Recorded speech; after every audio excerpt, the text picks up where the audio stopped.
Good morning dear students. मैं हूं किरण ढील, assistant professor in physics in government girls college पारा। और काफ़ी दिनों से ये लेक्चर रिकॉर्ड नहीं कर पाए थे। अपना जो प्रीवियस लेक्चर था उसके अंदर हम लोग जैसे टेंसर होता है, टेंसर के एडिशन, सब्सट्रैक्शन, उसके मल्टीप्लिकेशन आदि के बारे में पढ़ रहे थे। Internal multiplication and external multiplication, इन सब चीज़ों के बारे में हमने डिटेल में पढ़ा। आज हम लोग भागफल का जो नियम है उसके बारे में पढ़ेंगे। तो इस नियम में क्या है, भागफल नियम में क्या होता है। भागफल नियम के अनुसार अगर मान लीजिए किसी भी अज्ञात राशि x का किसी स्वैच्छिक प्रदिश के साथ आंतर गुणनफल किया जाता है तो उससे हमें एक अगर प्रदिश प्राप्त होता है तो वो अज्ञात राशि भी प्रदिश होगी। मतलब इसका मतलब ये है कि अगर मान लीजिए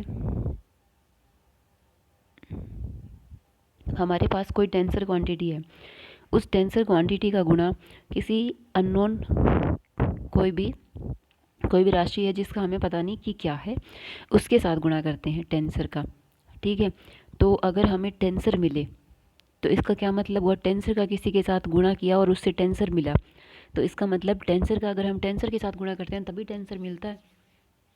तो इसका मतलब एक्स राशि भी क्या है, एक टेंसर क्वांटिटी होती है, जिसको इसने प्रूव भी किया है। और यही नियम क्या कहलाता है, भागफल का नियम कहलाता है। मान लीजिए एक्स अल्फा जे और ए जे बीटा। तो एक्स अल्फा जे तो एक अननोन राशि है, और यहाँ पे ए जे बीटा जो है वो एक मिक्स्ड टेंसर है, और बी अल्फा बीटा क्या है, एक टेंसर है, कोवेरिएंट टेंसर अल्फा बीटा, ये मिक्स्ड है। तो इसका मतलब ये हुआ किसी मिक्स्ड टेंसर को अननोन किसी से गुणा करने पर हमें एक कोवेरिएंट टेंसर क्वांटिटी मिल रही है। ठीक है, तो इसका मतलब एक्स आई जे भी प्रदिश होगा जब ए जे बीटा एक द्वितीय कोटि का स्वैच्छिक मिश्रित प्रदिश है।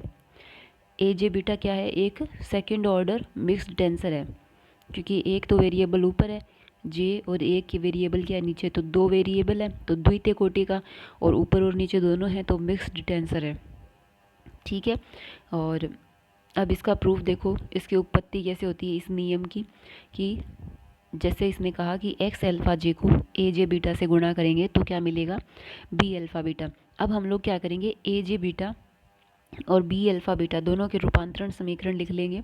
अब जैसे एक निर्देश तंत्र में हम इसको इस तरीके से लिख सकते हैं, तो दूसरे निर्देश तंत्र में इसको इस प्रकार से लिख सकेंगे। समीकरण एक, ये है समीकरण एक, इसका रूपांतरण एक्स बार म्यू निर्देश तंत्र में। दूसरे निर्देश तंत्र में अगर आप लिखोगे तो सिंपल है, आपको क्या करना है, इसके ऊपर बार लगाना होगा। ठीक है, इसके ऊपर बार लगाना होगा, इसके ऊपर बार लगाना होगा, और यहाँ पे जो भी वेरिएबल हैं उनको बदल देना है। वेरिएबल को बदलते समय एक चीज़ ध्यान रखें, जैसे यहाँ पे अल्फ़ा है, यहाँ पे कोई अननोन है, यहाँ पे जे है, और ये जे यहाँ पर भी है। इसी तरीके से जो अल्फ़ा यहाँ है वो यहाँ भी है, और जो बीटा यहाँ है वो यहाँ भी है। इस तरीके से बदलना है इनको। जैसे हमने कुछ ले लिया म्यू, जैसे एक्स बार म्यू है ना, तो म्यू ले लिया, तो ये म्यू जो है वो यहाँ भी है, इसी तरह न्यू यहाँ भी है, ये ऊपर, और सिग्मा। इस प्रकार से इनको एक निर्देश तंत्र से दूसरे निर्देश तंत्र में इस संबंध को लिख लेना है। फिर जो मिक्स्ड टेंसर है सेकंड ऑर्डर ए जे बीटा एक स्वैच्छिक मिश्रित प्रदिश है, इस प्रदेश का रूपांतरण हम लोग लिख लेते हैं। इस प्रदेश का रूपांतरण जब हम लिखेंगे तो इसको आप लिखो, जैसे ये तो एक निर्देश तंत्र एस में है, दूसरे में लिखोगे तो बार लगा देंगे, बार न्यू सिग्मा। तो जैसे पहले हम ए बार न्यू के लिए लिखें तो हम कैसे लिखते हैं, डेल एक्स बार न्यू, और इधर मान लीजिए ए जे है तो डेल एक्स जे, तो कॉन्ट्रा वेरिएंट के लिए हो गया। फिर उसके बाद इसमें सिग्मा, तो अगर इसमें सिग्मा है तो यहाँ पे डेल एक्स सिग्मा, और इधर क्या है बीटा, तो डेल एक्स बीटा, इस तरीके से लिखा जाता है। ओके, बी अल्फ़ा बीटा भी एक टेंसर है, B alpha beta covariant tensor है, इसको लिख लेते हैं। इधर अल्फ़ा बीटा, इधर ले लेते हैं म्यू सिग्मा। तो फिर इधर म्यू सिग्मा लेने से क्या होगा, जैसे बी अल्फ़ा म्यू सिग्मा, दोनों म्यू और सिग्मा बीटा अल्फ़ा बीटा ऊपर आ जाएंगे, तो ये बी अल्फ़ा बीटा का रूपांतरण समीकरण हो गया। अब हम क्या करेंगे, बी अल्फ़ा बीटा की जगह इसका मान रख देंगे। बी अल्फ़ा बीटा किसके बराबर है, एक्स अल्फ़ा जे और ए जे बीटा, इन दोनों की गुणा से हमें क्या मिला है, बी अल्फ़ा बीटा। ओके, तो बी अल्फ़ा बीटा किसके बराबर है, एक्स अल्फ़ा जे ए जे बीटा के। फिर हम लोग इक्वेशन नंबर 3 तथा 4 को समीकरण 2 में रखने पर 2 नंबर समीकरण जो है उसमें मान रखेंगे।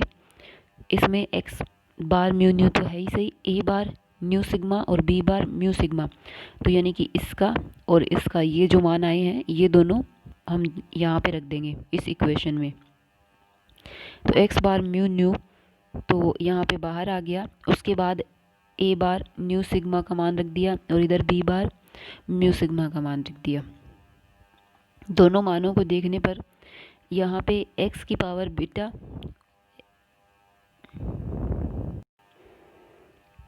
देखो, इधर यहाँ पे x beta over del x bar sigma, इधर डेल एक्स बीटा और डेल एक्स बार सिग्मा, ये दोनों चीज़ें क्या हैं, कॉमन है।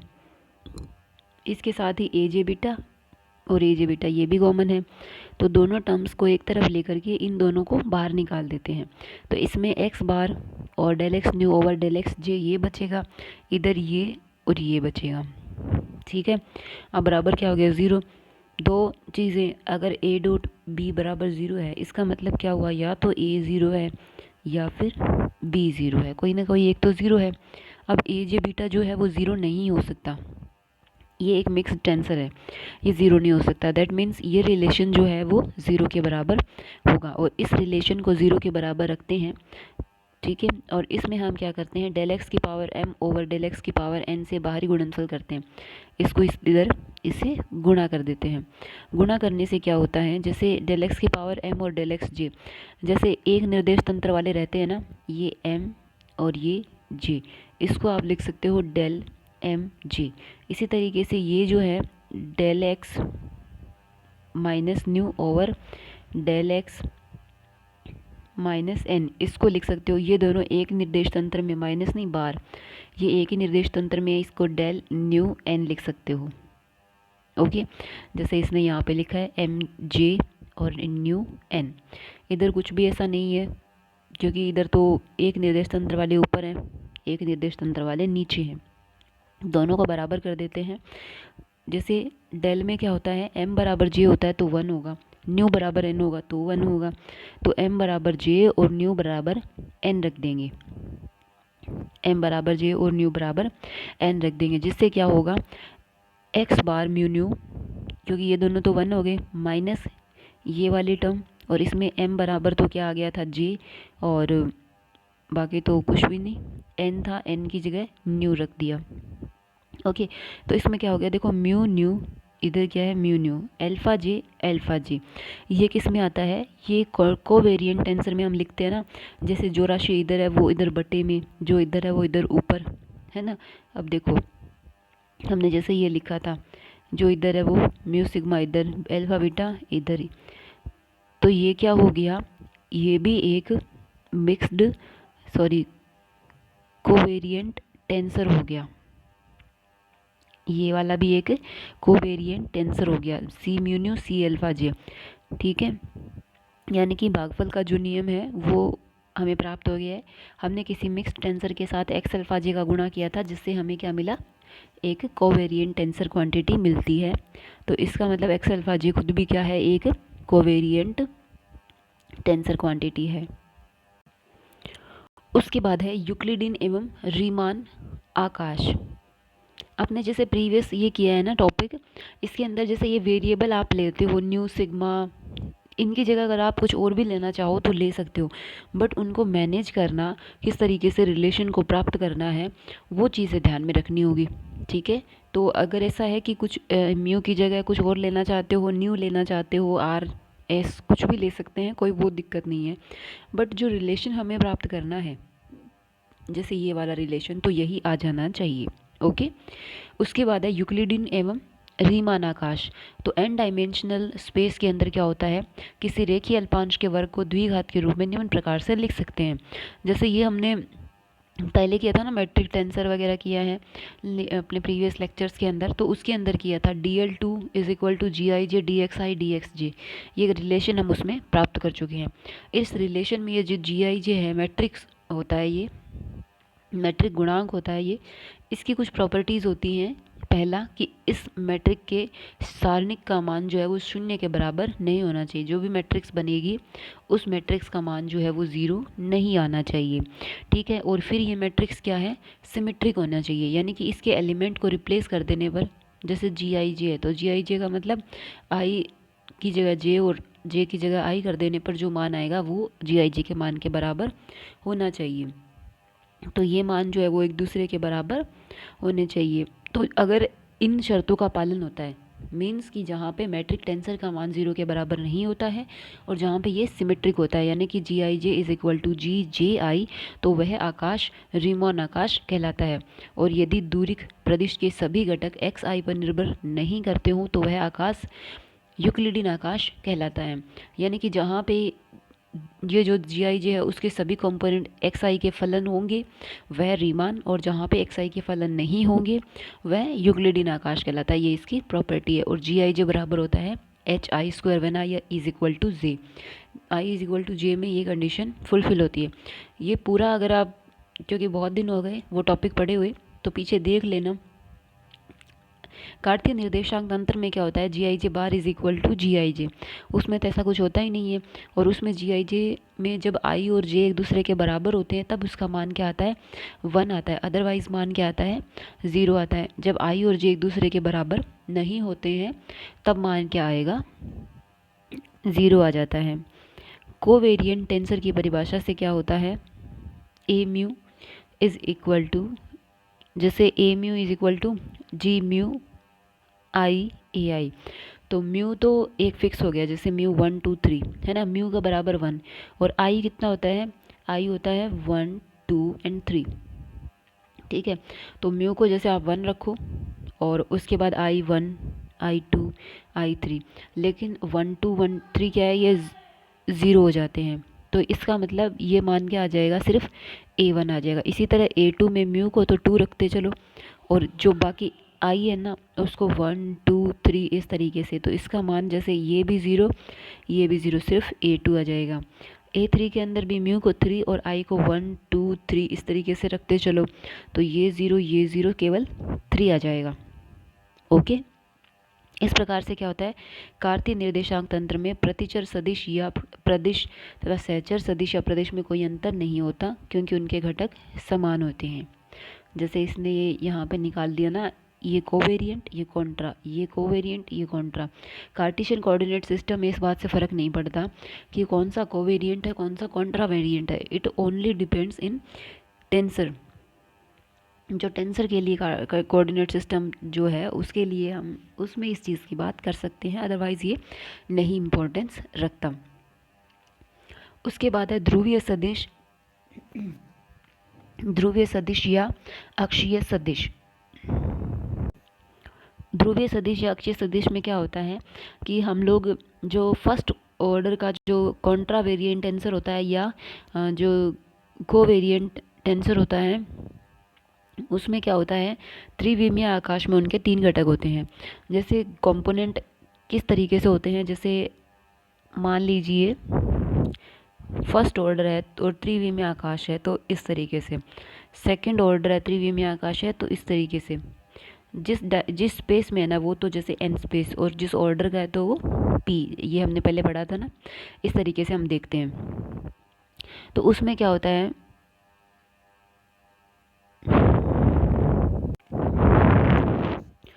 तो मतलब फर्स्ट ऑर्डर का जो प्रतिचर सदिश है प्रदिश है और जो सहचर प्रदिश है यानी कि कॉन्ट्रा वेरिएंट और को वेरिएंट टेंसर, उनके 3 कंपोनेंट होंगे 3 डायमेंशन में, और उनका एक निर्देश तंत्र से दूसरे निर्देश तंत्र में रूपांतरण जो है वो निम्न प्रकार से व्यक्त किया जाता है, जैसे हमने पहले भी किए हैं।